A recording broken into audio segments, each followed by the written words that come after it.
আজ হলো 27 জুলাই, খুব একটা খুশির দিন। চলো তোমাদের সাথে আজকের এই ব্লগেই সবটা শেয়ার করব। আজ আমরা যাচ্ছি সোদপুর শোরুমে গাড়ি কিনতে। চলো তাহলে আজকের ব্লগটা দুপুর থেকেই স্টার্ট করা যাক। হ্যালো এভরিওয়ান, কেমন আছো সবাই? এখন আমি, মা, বাপি, ভাই মিলে মানে আমরা চারজনেই বেরিয়ে যাচ্ছি। আগেই আমি তোমাদেরকে বলে দিয়েছি যে কোথায় যাচ্ছি, তো এখন ট্রেনে করে যেতে হবে, তার জন্য চলে এসেছি নৈহাটি স্টেশন। তাড়াতাড়ি ট্রেন ছিল, ট্রেন পেয়ে গিয়ে আমরা যেখানে নেমেছিলাম সেখান থেকে একটু আপেল কিনে নিলাম, আর তারপরে অটো করে যাচ্ছি এখন সোদপুর শোরুমটায়। আমরা ইতিমধ্যে এখন পৌঁছে গেছি সোদপুর শোরুমে, আর দেখতেই পাচ্ছ আমার মুখ থেকে আমি কতটা খুশি আজকে।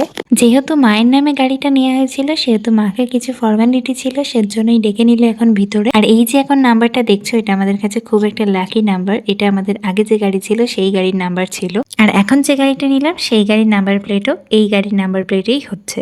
আই মিন 9440টা ভীষণ পরিমাণে লাকি। তারপর তো আমাদের ওখান থেকে কফি সার্ভ করা হয়েছিল, তো সেটাই আমি এখন এনজয় করছি বসে। আর এই দেখা হচ্ছে আমাদের গাড়ি। হ্যাঁ, এটা হয়তো সবার কাছে মিনিমাম, বাট আমার কাছে ভীষণ একটা পরিমাণে অ্যাচিভমেন্ট বাপির জন্য।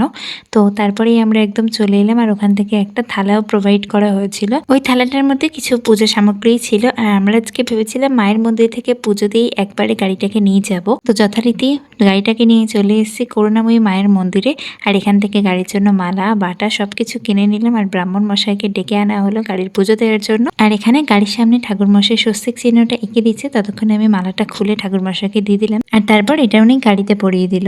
আর তারপরে গাড়ির পুজো স্টার্ট হয়ে গেল, যেটা তোমাদেরকে রিয়েল ভয়েসে শুনিয়ে দিই।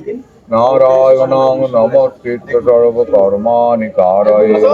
পুজো শেষ হওয়ার পর এই শুভ কাজটা কমপ্লিট হলো। নারকেল ভেঙে বাপি 4 চাকায় একদম জল দিয়ে দিল। সবকিছু করা কমপ্লিট করে আমরা চলে এলাম বাড়ি, আর তারপর খেয়ে নিলাম প্রসাদ কাকিমার বাড়ি। তোমাদের আজকে দিনের ব্লগটা কেমন লাগলো অবশ্যই কিন্তু জানিও।